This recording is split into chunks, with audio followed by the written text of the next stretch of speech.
De la souffrance naissent les âmes fortes. Nous devons concevoir la souffrance comme un apprentissage, une épreuve grâce à laquelle notre cerveau nous permettra d'être plus fort et de mieux affronter l'adversité. On entend souvent qu'une fois que nous parvenons à contrôler la souffrance et à nous en détacher, nous obtenons le passeport vers la liberté. Cette grande phrase est d'une beauté certaine, mais en la lisant, nous ne pouvons nous empêcher de nous demander, très bien, mais comment y parvenir? De quelle manière se défaire de nos peurs, de nos défaites, de nos angoisses et de nos souffrances, pour contrôler nos états émotionnels et transformer l'énergie négative qui menace notre esprit? Nous devons comprendre notre autonomie interne.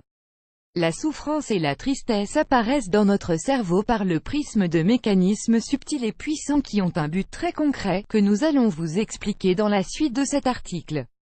Nous espérons que tout cela pourra vous aider. La souffrance et le cerveau triste. La souffrance se manifeste dans le dialogue interne que nous avons avec nous-mêmes dans notre esprit. Nous pouvons traverser des expériences douloureuses, connaître des deuils, subir des échecs, des trahisons et des déceptions amères. Cependant, la douleur émotionnelle n'a rien de comparable à la douleur physique. La souffrance qui nous enveloppe et qui, parfois, provoque en nous une dépression, a comme unique origine notre dialogue interne. Certaines personnes, même si elles ont vécu des événements hautement traumatisants, réagissent bien face à leurs problèmes. Tout dépend des recours dont elles disposent et du dialogue interne qu'elles entretiennent dans leur esprit.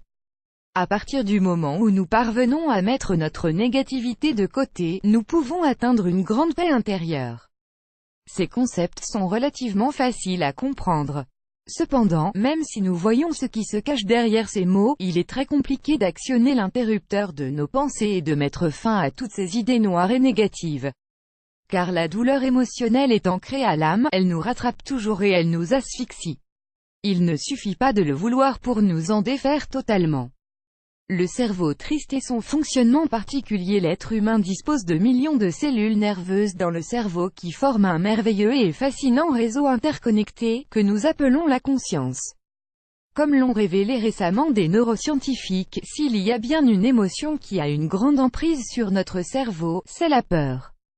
À travers des structures comme l'hippocampe et l'amygdale, le cerveau recoupe les informations de notre environnement pour nous avertir des risques qui nous entourent, sans que parfois nous puissions les voir. Notre cerveau veut que nous survivions, c'est aussi simple que ça. Les émotions comme la peur, la tristesse et la souffrance nous servent de signaux d'alarme, qui nous avertissent que quelque chose ne va pas. La tristesse, vue comme un diagnostic de notre cerveau, parvient à altérer plus de 70 régions différentes de notre encéphale. L'amygdale, l'hippocampe, le cortex préfrontal et le cortex singulaire antérieur font partie de ces structures, tout comme l'insula, ou cortex insulaire. L'insula est en relation avec la perception du corps et des saveurs.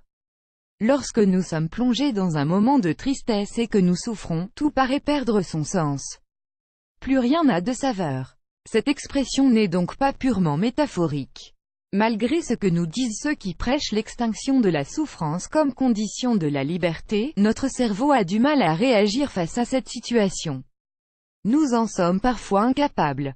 Car notre musique interne n'est plus en harmonie avec notre vie, car notre cerveau triste nous a éloignés du bruit de l'existence.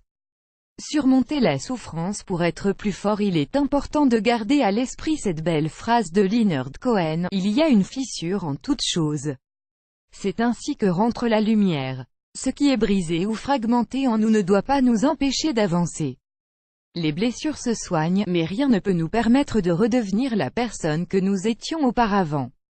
Mais ce n'est pas une mauvaise chose. Nous pouvons devenir plus forts car la fissure laisse passer la lumière de la sagesse, de l'apprentissage, du changement.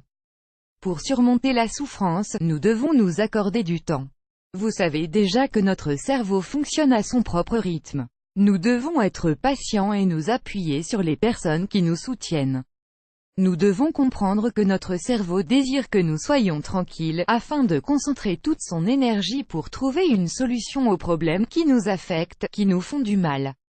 Notre unique but est de changer ce qui ne va pas pour aller mieux. Nous devons accepter ce qui s'est passé dans notre vie et retrouver de la motivation pour continuer à aller de l'avant. Les neurologues nous disent que nous devons comprendre les mécanismes de notre cerveau pour être en mesure d'avancer et de nous débarrasser de notre tristesse et de notre souffrance. Il est important de garder à l'esprit que la souffrance n'est pas quelque chose d'éternel, mais plutôt un processus ponctuel que nous devons surmonter pour en tirer des leçons et pour continuer à vivre. Pour nous adapter sans cesse aux bouleversements naturels de la vie.